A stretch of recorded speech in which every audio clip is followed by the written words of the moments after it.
हमारे साथ जुड़ने वाले हैं प्रदीप जी शर्मा, थाना अधिकारी हैं उदय मंदिर में। Hello hello Pradeep Sharma ji sir, स्वागत है आपका इस प्रोग्राम में जागो जोधपुर में।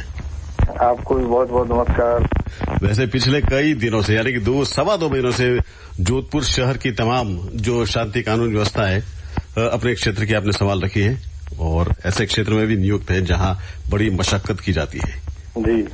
तो सबसे पहले थोड़ी ये जानकारी चाहेंगे प्रदीप जी, कहाँ से हैं आप? मैं सर मूल रूप से बीकानेर निवासी हूँ, वहीं मेरा जन्म पढ़ाई वहीं की है जी। और 97 में मैं as a sub inspector selection हुआ था मेरा। अच्छा। और अब मैं पिछले 2 साल से लगभग उदय मंदिर थाने पर सेवाएं दे रहा हूँ अपने जी। उससे पहले भी आप जोधपुर रहे हैं?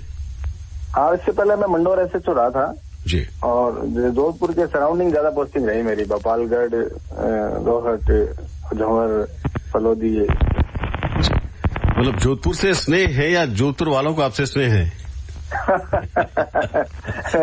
देखो, मुझे लगता है मुझे जोधपुर से ज्यादा स्नेह हो गया है। जब भी मैं यहाँ अटका हुआ हूँ, यहीं रुका हुआ हूँ, यहीं सेवाएं दे रहा हूँ और यहाँ के लोगों से तो जो स्नेह मिला है उसी से तो मैं चिपका हुआ हूँ यहाँ पे जी। कोविड-19 की बात करेंगे, लेकिन उससे पहले श्रोताओं हम ये बता दें कि कई बार वहां जाने का मौका हमें मिला है प्रदीप जी के थाना पर, और वहां हमने ये देखा कि ये केस दर्ज करने से बेहतर दोनों पक्षों को बातचीत करवाते हैं और मामला वहीं सुलझाने की कोशिश करते हैं। तो प्रदीप भाई, ये क्या टेक्निक है? लोग आते हैं टेंशन में और चले जाते हैं हंसते हंसते आपके यहाँ पर। असल में मैंने एक चीज फील की नौकरी के दौरान कि आप इस स्टेप पे जो किसी को न्याय दे सकते हो, वो बाद के जो प्रोसेस जो अपना भारत का जो भी सिस्टम है उसमें से न्याय मिलने की उम्मीद आगे से आगे हर स्टेप पे कम होती जाती है जी। तो मैंने शुरू से ये प्रयास किया कि जो भी पीड़ित आता है उसको तुरंत न्याय मिले। इसलिए जरूरी है कि एक तो तुरंत एक्शन, और दूसरा जो दोनों पक्ष हैं उनको एक बार बैठ के दोनों को सुनने से भी कई बार बहुत सी चीजें उसी टाइम सॉल्व हो जाती हैं। छोटी मोटी समस्याएं तो बैठ के बहुत आसानी से निपटाई जा सकती है जी। अच्छा, ये क्या अध्ययन करते हैं प्रदीप जी? आपके दोनों पक्षों के चेहरों पर कुछ देखते हैं, फिर आपके चेहरे पर हमेशा एक मुस्कान रहती है। ये तो फिर भगवान का आशीर्वाद ही है। और मैंने एक चीज देखी, कई बार बहुत बड़ी बड़ी ऐसी समस्याएं जिनमें मुझे खुद को भी नहीं लगता कि कैसे सॉल्व हो पाएंगी, नहीं कोई ऊपर वाले की मेहरबानी ऐसी होती है। जब दोनों पक्ष मुझसे बात करते हैं तो आमतौर पे ये यकीन के साथ कहते हैं साहब आप जैसे कहोगे वैसा कर लेंगे। तो ये जो शब्द होते हैं ये बड़ी ताकत देते हैं, फिर हमें भी एकदम सही डिसीजन लेने के लिए ज्यादा आसानी रहती है जी। और बड़ा अच्छा ये लगता है कि एक अधिकारी अपने तौर पे दोनों पक्षों को संतुष्ट करके घर भेजता है, तो तमाम आने वाली तकलीफें केस दर्ज होने के बाद कोर्ट कचहरी के चक्कर, ये बड़ी मुश्किल का काम है।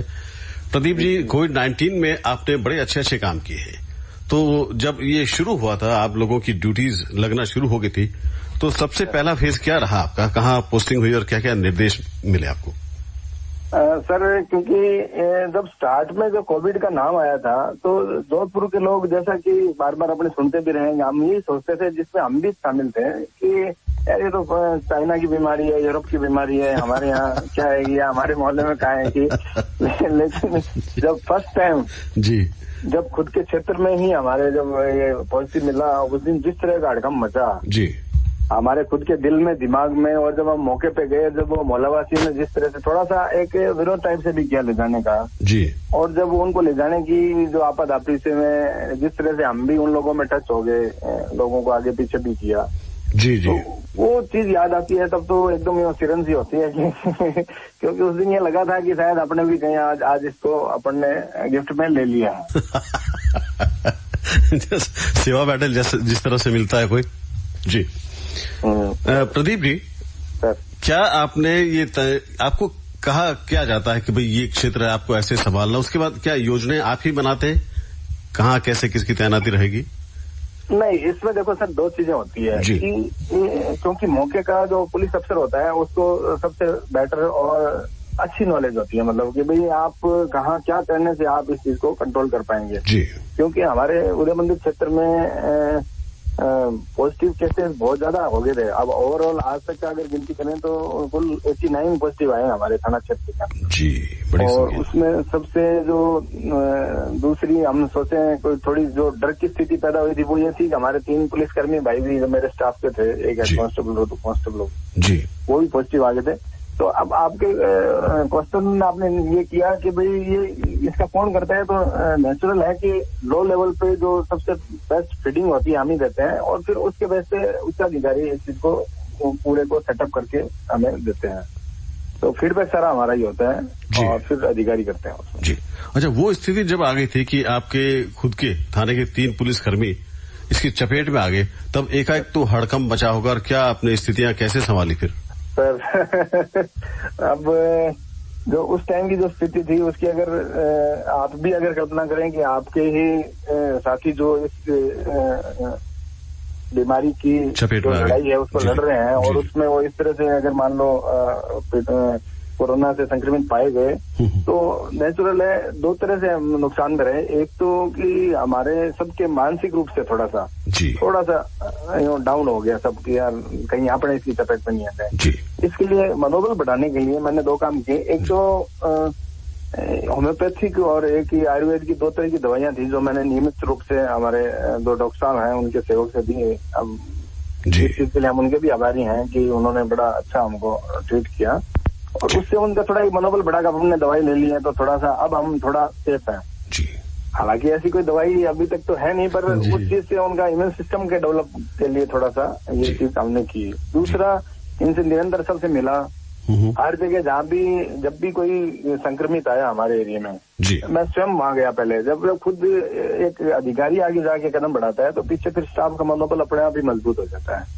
तो ये स्टाफ को शुरू में जो झिझक थी, जो 2-4 लोगों के संक्रमित आने से हुई थी, तो वो चीज थोड़ी सी इस तरह के उससे मिट गई। रोज सबको ब्रीफ करना, मिलना सबसे प्रत्येक से, उनको बताना कि ये ऐसे उड़ के लगने वाली बीमारी नहीं है, एक ये तो इन कामों के करने पे ही आपको हो सकती है, ये सावधानी आप रखें। तो ये सब चीजें जब उनके समझ आ गई, उसके बाद से थोड़ा सा इस चीज का मनोवैज्ञानिक रूप से सब मजबूत हो गए थे।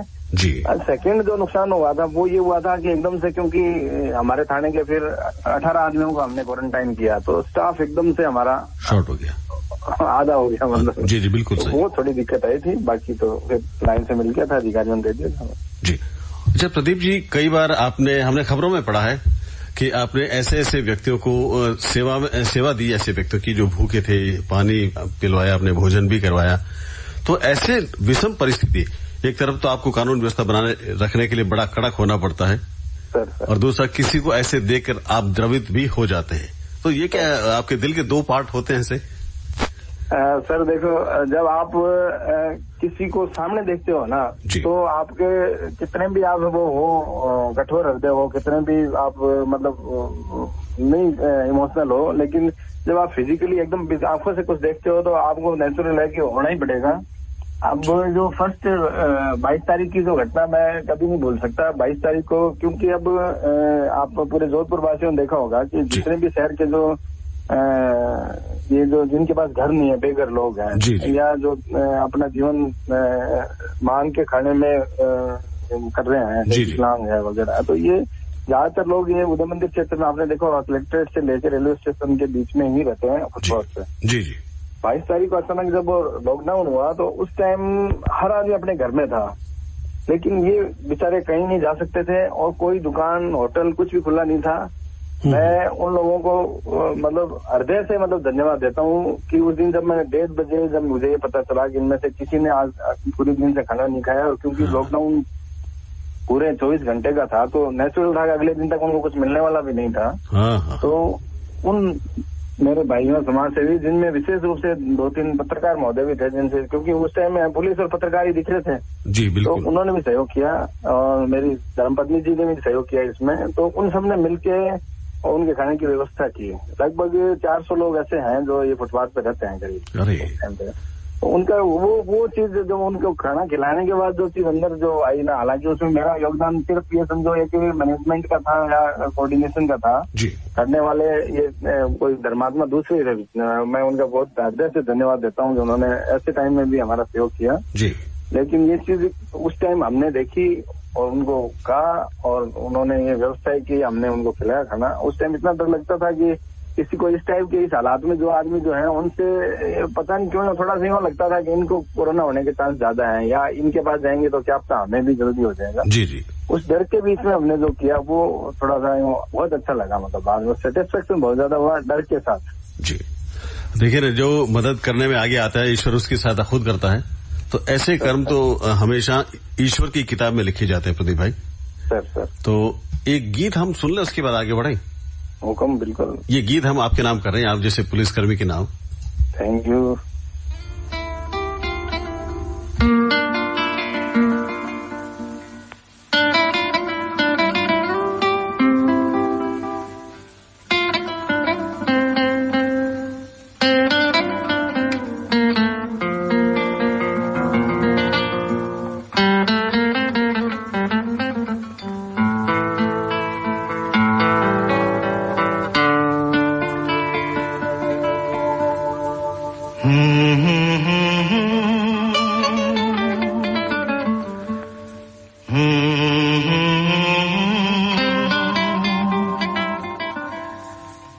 चलती रहे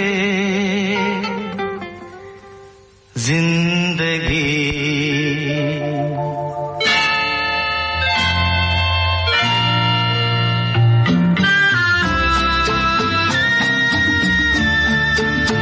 तुम भी चलो हम भी चले, चलती रहे जिंदगी, तुम भी चलो हम भी चले, चलती रहे जिंदगी, ना ज़मीं मंजिल ना आसमां, जिंदगी है जिंदगी, तुम भी चलो हम भी चले, चलती रहे जिंदगी।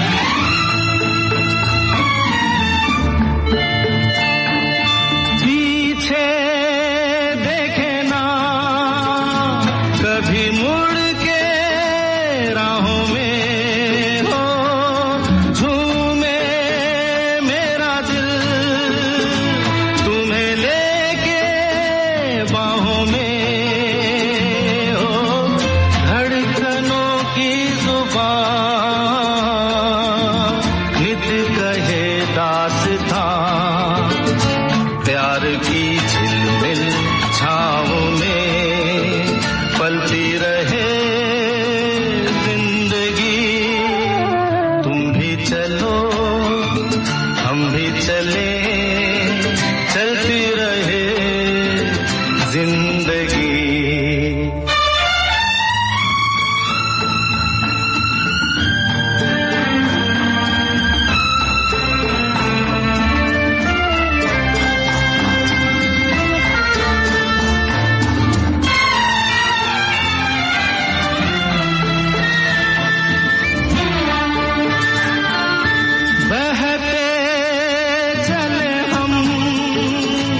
मस्ती के धारों में हो गूंजे यही धुन, सदा दिल के तारों में हो, अब रुके ना कहीं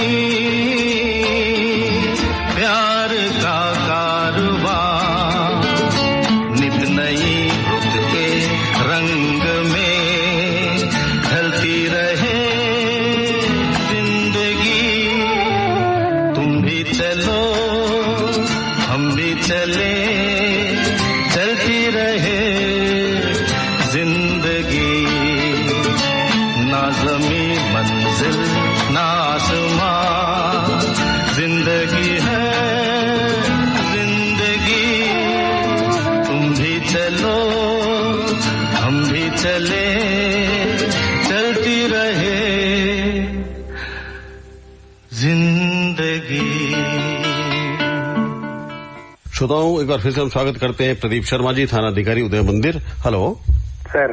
प्रदीप सर, अच्छा, ऐसे माहौल में कोविड-19 में कई पुलिस अधिकारियों ने सामूहिक रूप से जनता का मनोबल बढ़ाने के लिए गाने भी गाए, गीत भी गाए, तो कभी ऐसा मौका मिला कि आपको भी?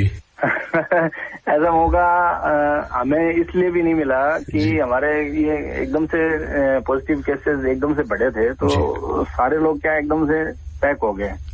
जिस तरह की आबादी मेरे क्षेत्र की है, वहाँ पे कोई भी एक्टिविटी ऐसी ज्यादा संक्रमण फैला सकती थी, तो हमने ऐसी सब नहीं किया। लेकिन एक चीज जरूर कहना चाहूंगा मैं जी कि जब संक्रमण में हमारे कांस्टेबल संक्रमित आए थे, तो हमें भी क्वारंटाइन कर रहे थे, जिसमें मैं भी शामिल था, क्योंकि उसके साथ मैंने भी ड्यूटी की थी जी। उस समय में मैंने एक काम जरूर किया था, ये मेरे पूरे स्टाफ को खड़ा करके मैंने पूछा था भाई कौन कौन इस लड़ाई, क्योंकि ये एक तरह का जो मौका है मतलब पुलिस के लिए, इसमें दोबारा मेरे को नहीं लगता कि ऐसा कभी आया है या कभी आएगा, जनता की सेवा का मौका। तो मैंने कहा जो जो इसमें क्वारंटाइन होना चाहिए, जो जो इसके साथ ड्यूटी किया है जा सकते हैं, और बाकी मैं अलग खुद को क्वारंटाइन रखूंगा। आपने देखा होगा बीच में कुछ न्यूज़पेपर्स में भी आया था कि मैंने फिर अपने आप को कार में ही क्वारंटाइन किया था। बिल्कुल, आपका खाना पीना, सोना, पढ़ना, उठना, बैठना सब अपनी गाड़ी में होता था, ये हमने अखबारों में खूब पढ़ा है। हाँ, वो ऐसा मैंने करीब एक हफ्ते तक इसलिए किया कि मेरा जब साथी पॉजिटिव आ गया, तो अब मेरे पास दो रास्ते थे, या तो मैदान छोड़ के मैं अपने घर पे बैठ जाता और मजे करता, लेकिन मुझे ये अच्छा लगा कि मैं सबसे दूरी भी रखूं और इस काम में लगा भी रहूं। तो लगे रहने पे अगर मैं किसी के साथ ड्यूटी करता वहाँ, मतलब अपनी गाड़ी में, सरकारी गाड़ी में मेरे स्टाफ के साथ, तो हो सकता था मैं भी कल को पॉजिटिव आ जाऊँ। तो हमारी जब तक टेस्ट रिपोर्ट नहीं आई जी, क्योंकि उस टाइम थोड़ा टाइम भी ज्यादा लगता था, अब तो फटाफट आ जाती है, तो वो मैंने करीब 5-7-10 दिन के बीच का जो पीरियड था, उसमें फिर मैंने खुद को गाड़ी में के साथ आइसोलेशन में रखा। मतलब जी, ये बहुत बड़ी बात है, ये सेवा भाव है प्रदीप जी आपका, और इसीलिए हमने आपके थाने का जो माहौल देखा है एक परिवार जैसा है, हर आदमी अपनी बात कह सकता है खुल के, बड़े आराम से भी। सर ये बिल्कुल आपका धन्यवाद, अगर आपने ये चीज देखी है, तो बाकी हम ऐसा प्रयास वास्तव में करते हैं कि कोई भी आए तो उसकी बात सुनी जाए, उसके साथ वैसा ही व्यवहार है, क्योंकि 99% लोग बहुत अच्छे होते हैं जी, और 1% कोई बदमाश है, उसका इलाज फिर डंडा है उसका उपयोग सबसे अंत में आप करते हैं। कई बार हमने देखा है, ये तो सिर्फ पब्लिक श्रोताओं को बताने के लिए सुना रहे हैं कि कई बार ऐसा भी एक छोटे छोटे बच्चे भी आपके यहाँ हमने देखे हैं जो कॉलेज गोइंग है, उनको आपने समझा कि जबकि वो जिद्दी बच्चे थे, हमने देखा है, आपने अपनी तरफ से उनको चाय, नाश्ता, ठंडा, चॉकलेट जो भी देके मनाने की कोशिश की है, जबकि वो बच्चा नहीं मान रहा था। हम खींच गए, लेकिन आपके चेहरे पर मुस्कान थी। ये बहुत बड़ी विजय है आपकी। सर बच्चे तो बच्चे होते हैं और नेचुरल है मेरे यहाँ, क्योंकि 2 बड़े कैंपस हैं, ओल्ड कैंपस का पूरा और ये केन कॉलेज, दोनों के, और इनके बीच में रहते लगभग हम भी अब बच्चे ही बन गए। बड़ा अच्छा लगता है कि एक पुलिस अधिकारी इस तरह से कैसे कानून और शांति व्यवस्था को अपने तरीके से संभालता है। पुलिस मित्र का भी आपने भरपूर सहयोग लिया है। सर ये मैं इस चीज की आप में चर्चा करने वाला था कि ये जो हमारा कंसेप्ट जो हमारे पीएचक्यू और उच्च अधिकारियों के लेवल पे लिया गया, वाकई अगर ये चीज नहीं होती ना तो पुलिस कुछ नहीं कर पाती। 2 तरह के लोगों के कारण हम ये सारा ढंग से हैंडल कर पाए। एक तो वो लोग जिन्होंने अपने आप को घर में रखा, कानून की पूरी पालना की, क्योंकि जो बाहर निकलने वाले जो 1-8% लोग थे, इन्होंने ही हमको बहुत ज्यादा परेशान किया जी। अगर सारे निकल आए या 10% भी निकल आए उसमें से, तो हम कुछ नहीं कर पाते। सेकेंडरी, हमारा पुलिस बल तो लिमिटेड था, उसमें से भी जैसे मैंने बताया मेरे थाने के साथ तो ये और हो गया कि हमारे भी मतलब लगभग 25-30% स्टाफ हट गया ड्यूटी से जी। तो उस स्थिति में जो ये पुलिस मित्र का जो कंसेप्ट था जी, इतना शानदार था। इसके 2 कारण थे। एक तो कि इन मोहल्लों के भी हमने पुलिस मित्र बनाए जी, पुलिस की तरह से उन्होंने काम किया। सेकेंडरी, वो हर आदमी को जानते थे। तो कोई ऐसा भी लगा कि यार ये बिल्कुल ही नहीं मान रहा, तो उसका नाम पता वगैरह। अब एकदम से आप किसी भी कहीं भी काम करो, कितना भी काम करो, कितने साल तक काम करो, आप प्रत्येक व्यक्ति को जान लो, उसके नाम से जान लो, ऐसा संभव हो नहीं सकता। बिल्कुल सही कहा। तो ऐसी स्थिति में पुलिस मित्रों की भूमिका का तो मैं मतलब ये मानता हूँ कि हमारे मतलब एकदम डबल ताकत होगी, डबल इंजन लग गया जी। समय की थोड़ी सी कमी है, मेरे ख्याल से आपके विषय में बात करने के लिए मुझे 1 घंटा चाहिए, लेकिन समय हमारे पास बहुत कम है। चलते चलते अभी इस फेज में बहुत सारी चीजें खुल गई हैं, लोग आना जाना शुरू हो चुके हैं, कुछ दुर्घटनाएं बढ़ी ऐसे, तो क्या कहना चाहेंगे आम आदमी को आप इन दिनों के लिए, और आने वाले और दिन है जब बहुत कुछ खुल जाएगा? मैं आम आदमी को एक ही मैं निवेदन करूंगा पूरे पुलिस परिवार की तरफ से, हम आपके बीच में से यहाँ अलग नहीं है। आप प्रत्येक व्यक्ति को पुलिस बनना पड़ेगा। प्रत्येक व्यक्ति को जो सरकार द्वारा दिए गए दिशा निर्देश हैं और जो भी कानूनन जो भी प्रावधान किए गए हैं अब इस कोविड से निपटने के लिए, क्योंकि अच्छी तरह से सबको पता है कि अब इसके साथ अपने को रहना है, तो इसके साथ रहना है, तो इससे बच के कैसे रहें, उनके जो भी नियम है, जो जैसा बार बार बताया जाता है, हाथ धोने वाला, फेस मास्क लगाने वाला या डिस्टेंस का जो है, कहीं भी भीड़ इकट्ठी नहीं करने का, और अति आवश्यक कार्यों के अलावा मैं तो ये मानता हूं कि जब तक इसका कोई उपचार नहीं आ जाता, सावधानी रखना बहुत ज्यादा जरूरी है। तो इन सब चीजों की अगर पालना प्रत्येक व्यक्ति करेगा, जैसा कि अभी तक पूरे भारत की, राजस्थान की, जोधपुर की पूरी पब्लिक ने साबित करके भी बताया है कि हम अनुशासन में रह सकते हैं। देखिए सर, मैं फिर से दोहराऊंगा कि मैं उन लोगों को सैल्यूट करूंगा जिन्होंने, जो 99% है, जिन्होंने घर में रह के सब नियमों की पालना की। अगर उनमें से 10% भी बाहर आ जाते तो हमारे बस का नहीं था कुछ भी। जी बिल्कुल, उनको सैल्यूट। आप लोगों को सब सेकेंडरी जो हमारे पत्रकार साथी हैं, मैं उनको वास्तव में हृदय से आभार व्यक्त करना चाहता हूं, क्योंकि इस कठिन समय में पुलिस के साथ अगर आगे पीछे हमको कोई दिखता था तो ये पत्रकार महोदय दिखते थे। हमारी बहुत सी समस्याओं का सलूशन इनके माध्यम से हुआ है। मेरा उनको भी बहुत बड़ा सैल्यूट। बाकी जितने भी एक कोरोना के युद्ध में जो लड़ रहे थे हमारे सफाई कर्मी और डॉक्टर, नर्सिंग स्टाफ वगैरह, इन सबको मेरी तरफ से बहुत बहुत नमस्कार। आप सब पूरी जनता से मेरा निवेदन है कि इन व्यवस्थाओं की पालना करें और स्वयं भी सुरक्षित रहें, परिवार को सुरक्षित रखें और इस देश को भी सुरक्षित रखें। जी प्रदीप जी, आपने समय दिया, बड़ी अच्छी जानकारी दी और जनता के नाम संदेश भी दिया। आपका बहुत बहुत धन्यवाद।